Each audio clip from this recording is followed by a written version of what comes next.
Hello everyone, this is Lincolnus Prime and welcome to part 2 of the Wave 2 Super 7 Godzilla reaction figure reviews.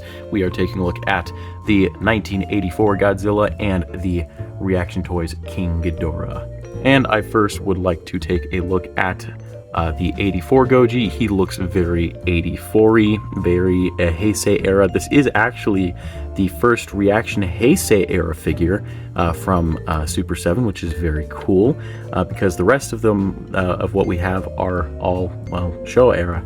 So it's nice to have our first Heisei era figure. But he looks very, very nice in my opinion.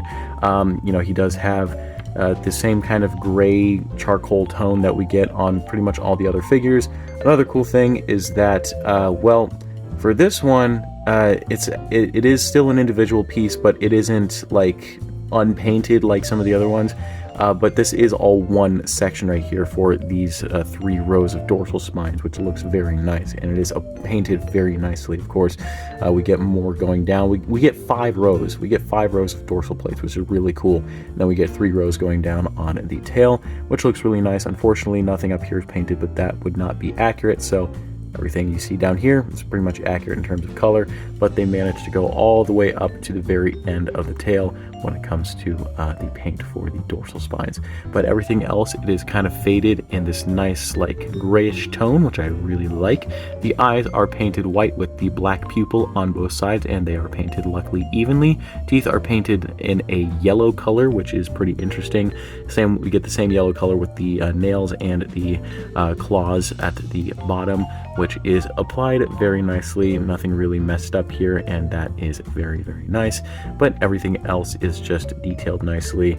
It looks like 84 Goji, and that's all that really matters. And yeah, overall, great figure.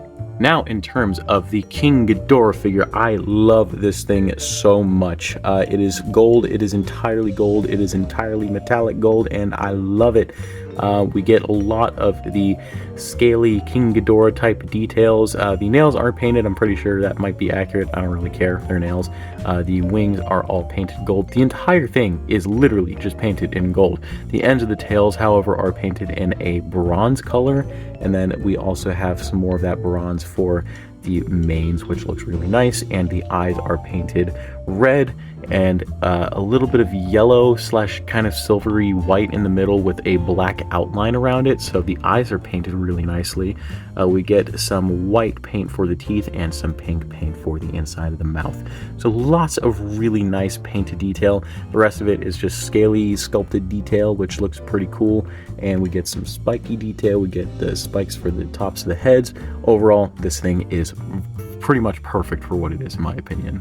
Now, in terms of Godzilla's articulation, we basically have the same articulation we got on every other Reaction Toys Godzilla. Swivel at the head, swivel at the arms, except this one is a lot tighter than the others. Swivel at the legs on both sides, and a swivel at the tail. Literally same articulation. Let's move on to Ghidorah. When it comes to Ghidorah's articulation, he actually has the most out of, I believe, all of the Super 7 Godzilla figures. We have articulation in all 3 heads, which is very nice. We have articulation in the wings. We have some movement in the legs so they can swivel around. And we have a swivel in the tail, which is very, very nice. In total, there is about 5, 6, 7, 8 points of articulation, making this the most articulated reaction toy I'm pretty sure that Super 7 has made so far. And for my final comments on these figures, I would highly recommend picking them up. They are still $20 price point. What do you expect at this point? It's Super 7.